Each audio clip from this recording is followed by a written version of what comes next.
equality and equity, these two are related concepts.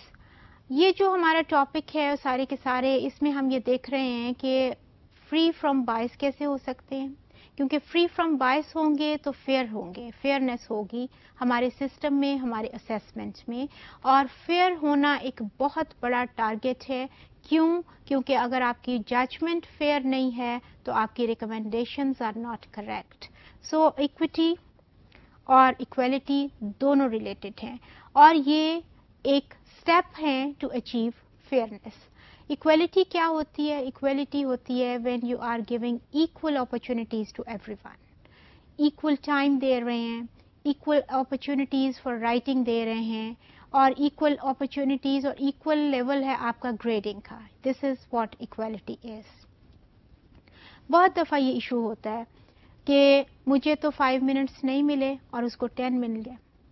अब हो सकता है कि आप बायस ना हो while conducting a paper, sometimes वो unintentionally भी हो जाता है, लेकिन ये आपका काम है कि ये देखें कि unintentionally भी ये चीज़ असेसमेंट में नहीं होनी चाहिए.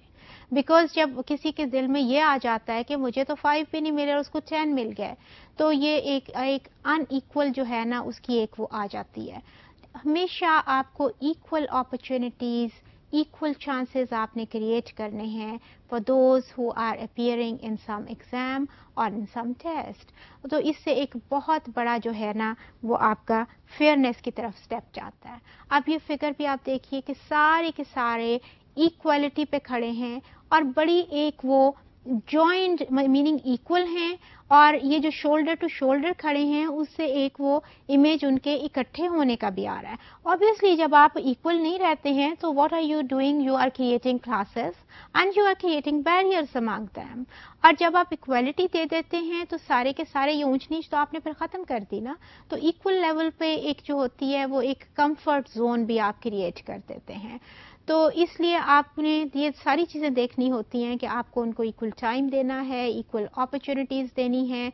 अगर आप कह रहे हैं कि अभी क्वेश्चन पेपर कोई ना पढ़े तो फिर ठीक है, कोई भी ना पढ़े. ये नहीं कि जो दो वो बैठे हुए थे वो तो पहले से क्वेश्चन पेपर पढ़ रहे हैं और वो आखिरियों को आपने 10 मिनट बाद में कहा है. No, equal opportunity should be for everyone. Similarly grading का सिस्टम है. अगर आपने डेफिनेशन मांगी है और उसके 2 मार्क्स अलहदा से हैं, और अगर वो कुछ ने लिख दी है और कुछ ने नहीं लिखी, तो फिर आपको ये करना है कि जिन्होंने लिखी है उनको आपने 2 मार्क्स देने हैं, और जिन्होंने नहीं लिखी है उनके आपने 2 मार्क्स डिडक्ट करने हैं. आप ये नहीं कर सकते फिर कि आपने देने हैं सबको ही दे दें, आपने काटने हैं सबके ही काट दें. You know, this is not. You have to be give, you see equal opportunities to everyone.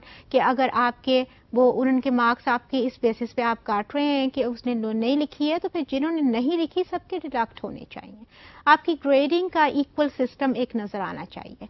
तो इक्वलिटी जो होती है, this is very essential while going to a fair you see assessment. Equality से क्या होता है कि we feel that there is no barrier, there is no hurdle, and we all are equal. We all belong to each other. हम सब एक जैसे हैं. हमारा सब एक से ऊंच नीच जब नहीं रहती है, इक्वल लेवल पे आ जाते हैं तो हम एक कनेक्टेड फील करते हैं ना. आपका कनेक्ट एक दूसरे के साथ वो इक्वालिटी का साथ आप इक्विटी की तरफ जाते हैं, वननेस की तरफ जाते हैं, एक यूनिट की तरफ जाते हैं. तो आपके ये बैरियर्स जब ख़त्म होते हैं तो ये फेयरनेस की तरफ एक बिग आपका स्टेप है, एक बड़ी एक इम्पॉर्टेंट और एसेंशियल आपका कदम है. वरना अगर आपकी क्लास में, आपके असेसमेंट में ये इमेज रहेगा कि नहीं जी मुझे तो ये चांस कभी मिला ही नहीं, उसको तो हमेशा ही मिल जाता है, तो what do you think? What type of the assessment is this? And what type of the judgment will be that? और उस judgment के ऊपर आपकी recommendations क्या होंगी? क्या कहेंगे आपके इसको ऐसे कर लिया जाए, ऐसे कर लिया जाए? आपकी जजमेंट ही फेयर नहीं है. और उसके बाद ये सारा इमेज आपके सिस्टम को कैसे अफेक्ट करेगा, ये हमेशा हमने ज़हन में रखना होता है. So equity and equality both are inter related and very important to achieve fairness in assessment.